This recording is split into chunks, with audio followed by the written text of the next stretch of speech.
Hey everyone, I'm Erica here today to show you some shoulder stretches to do before, during, and after your kettlebell workout. I do these stretches during any recovery time that I have, or if I really need to put the bell down for a little bit, and it'll really help open your shoulders, add to mobility, and allow you to use your strength more fully. So we're going to start with cactus arms. Bring the arms up so the elbows are bent, elbows are as high as your shoulders, and wrists are in line right above your elbows. And then pressing your arms back. Make sure you don't pop your ribs forward. So the tendency, or the possibility here, is to really pop the ribs forward because it feels like you're taking your arms back more, but you're actually just moving into an area that you don't want to be stretching instead of focusing on where you do want to be stretching. So what you do is bring your ribs together towards each other and then back towards the back wall without rolling your shoulders forward. So low ribs back and upper chest up.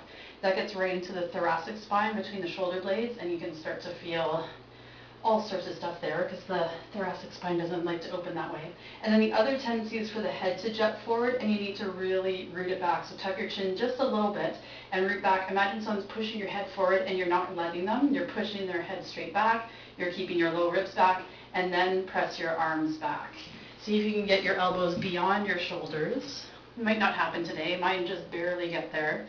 My shoulders are still tight after all these years. So your low ribs are pressing back, your skull is rooting back, your arms are pressing back.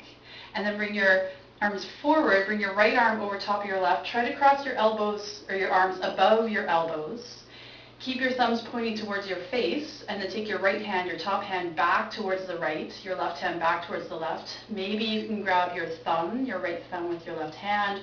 Maybe you can interlace your fingers. One day you can bring your hands together. If you're working on the hands together, make sure your wrists are straight and you're not bending or breaking one wrist or the other. Once you get here, you can lift your elbows up. Take your shoulder blades back, root back into the skull, maybe press your arms forward.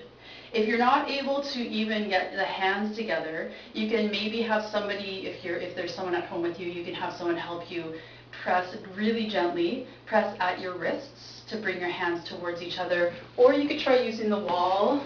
So this right hand is so far away, you can start to press into the wall to move the hands together. But again, it's about crossing the elbows rather than the forearms, and sometimes bending forward. I've seen people standing up, bend way forward and take a swing, get their whole body into it, and that can help. So once you've been there for a few breaths, bring your arms back, take your ribs back, take your skull back, press your arms back, and then left arm comes underneath. No, left arm comes on top. Come to grab your thumb or press your hands together using the wall or your friend, interlace fingers or palms flat. Lift your elbows up, take your shoulders back, and then maybe take your hands away from you.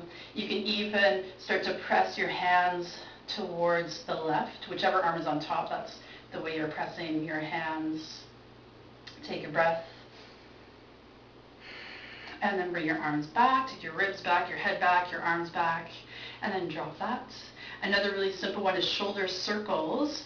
So rather than just doing really relaxed shoulder circles that you can do all day, make them super active. So bring your elbows together, your shoulders together. I get my elbows and shoulders mixed up when I'm teaching. Shoulders together as much as you can, as if you're going to clap them in front of you. And then bring them up towards your ears. But don't bring your ears down towards your shoulders. The point isn't to get them to touch. It's about bringing your shoulders up, but keep your neck really long, so you're also reaching your ears, your neck, your head up, keeping your chin slightly tucked. Take your shoulders way back as if you're going to clap your shoulder blades behind you, and then press down as much as you can with your shoulders. Bring them forward, up, back, down, and keep it super active, making those circles. So you're engaging all those muscles that we're trying to stretch, and then going in the opposite direction and making as big a range of motion as you can to increase the mobility. And then relaxing that. One big tip that I've just learned, and I'm going to start practicing more, when you have your kettlebell in one hand, turn your other hand so the palm is facing forward. And make sure you're not just turning at the wrist. It's possible to turn your hand forward but not move your upper arm bone at all. But we're talking about the shoulder here, and you want to use the whole shoulder, the whole arm to turn the palm forward, and that's going to open your shoulder and keep you in proper alignment. And then the last one is bring your right arm, make a nice line with your arm and your hand. Bring it back behind you and then press your arm into your back and equally press your back into your arm. Since we're working on the shoulder, we're going to focus on how that moves the shoulder. So it's like you're doing backhand in tennis. You're pressing forward as much as you can. It's nice strong arm pressing back, especially with those low ribs, rooting back into the skull, and then opening up through the shoulder, taking a breath. And do that a couple of breaths, relax, come to the other side, left arm comes back, pressing the arm forward and the spine back, the low ribs back, the skull back, really opening, focusing on the front of the shoulder. And this stretch, when you do it enough, and combine it with this stretch, leads to this stretch.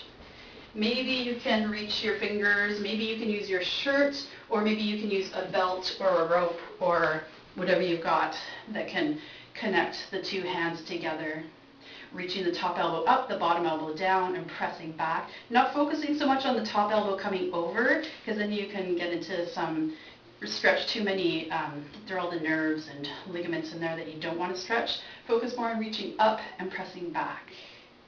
And then the other side. And once you do get the fingers touching, you can start to roll your fingers around each other. Maybe one day take the wrists, really press that upper arm back, reach it up, press the bottom arm back. And there you go. There are some handy stretches you can do, like I say, before, during, and after your workout, kettlebells, weights, whatever you're doing, and also just during your day. Good for opening the shoulders, giving you some relief from all that forward motion that we do. Hope you enjoy it.